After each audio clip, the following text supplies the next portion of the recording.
Hello everyone, this is Geetika Chawla from USPC Jain Public School, and today we'll start question number 3 of exercise 14.1 chapter 14 symmetry of class 7.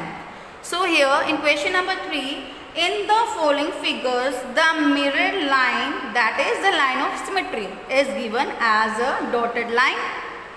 Complete each figure performing reflection in the dotted line, that is mirror line. Are you able to recall the name of the figure you complete? See what is saying here.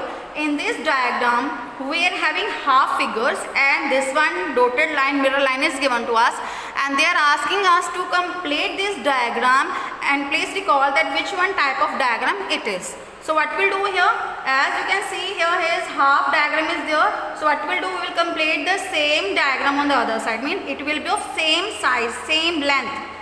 Fine. On completing, you can see here it becomes a square. Fine.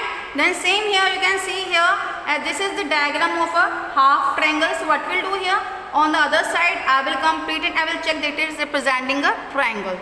Then same here, in this side you can see here this one diagram is representing a triangle, but when I complete it, it becomes a rhombus here.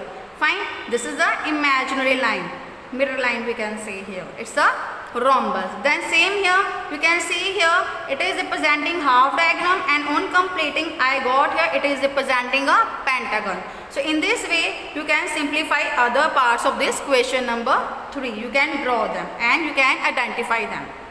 Then same in question number 4, what is saying here, identify multiple lines of symmetry, if any, in each of the following figures. Means here we are having in this diagram, that diagram we have to draw the multiple lines of symmetry, so that we'll draw in this way, so that when we'll overlap them, when we'll fold them, they will overlap each other. So same here, as I have drawn one line like this. See here, I have drawn here, then one line from here and one line from here. Then you can see here I have drawn, I have checked that when I am going to draw like this, that this one part will overlap this. When I am going to draw like this one part will overlap this, and when I am going to draw like this, then this one part will overlap this. So in this way we can draw multiple lines of symmetries. So same here in B part, see in this diagram you can see that I can draw line like this one line of symmetry and this one also, so that whenever will fold this one to this one side, it will overlap this. See here, so it means this is a line of symmetry, and also we can draw line of symmetry in this way. So these two lines of symmetries are of this one diagram. Same here in D part, what we can do here, we can draw line of symmetry like this also and this also. We will not draw like this, because if we will draw like this, then this one portion will not overlap this. So here the line of symmetries are like this and this. Fine.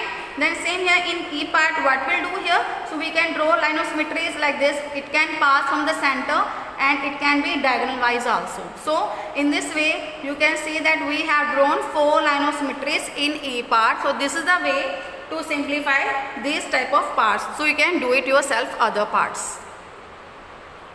So now let's move to next question, question number 5. See in your book what is saying here, copy the figure given here. Take any one diagonal as a line of symmetry. See, he is talking about this one diagram. See what is saying here in this diagram. Take any one diagonal as a line of symmetry and shade a few more squares to make the figure symmetric about a diagonal. Fine. Is there more than one way to do that? Will the figure be symmetric about both the diagonals? Mean to say here what is saying here in this diagram, what we'll do here, we will draw the diagrams in this, we will draw here the symmetrical lines about according to diagonal wise, and what we'll do here, we will fill other square box and we'll check that it is symmetric or not. See here in this sum I have used this one pink box as a black box is there. So what we have done here, you can see here I have drawn here symmetric, first of all diagonal wise. So what we'll do here, according to this one square box, I have filled this one alternate color, so that it will be clear to you that according to this one what will be other side, this one will be filled. So that when I fold in this way, this one color will overlap this, and this one will overlap this will overlap this, and this will overlap this. So it is the diagonal wise that I am going to fill the boxes, these square boxes. Same here you can fill in this way also. You can see that this one color will overlap this. Fine. This one green will overlap this pink. Same here, this one square will overlap this, and same these boxes will overlap them. Or they is asking, are you having any other way to make symmetrical lines so that boxes will cover each other, they will become symmetrical? So what we'll do here, we can also draw according to the center. See here, this one line and this one line. Also when we'll fold them, this one square will overlap this will overlap this will overlap this, and this will overlap this. So in this way you can draw and you can fill the boxes in the symmetrical ways, and you can draw the symmetrical lines even. So in this way you can see that on drawing these diagonals as a line of symmetry, and when you are filling these boxes, these square boxes, you can see that that figure is symmetric and the squares are symmetric to each other. So this is, in this way you can simplify this question number 5.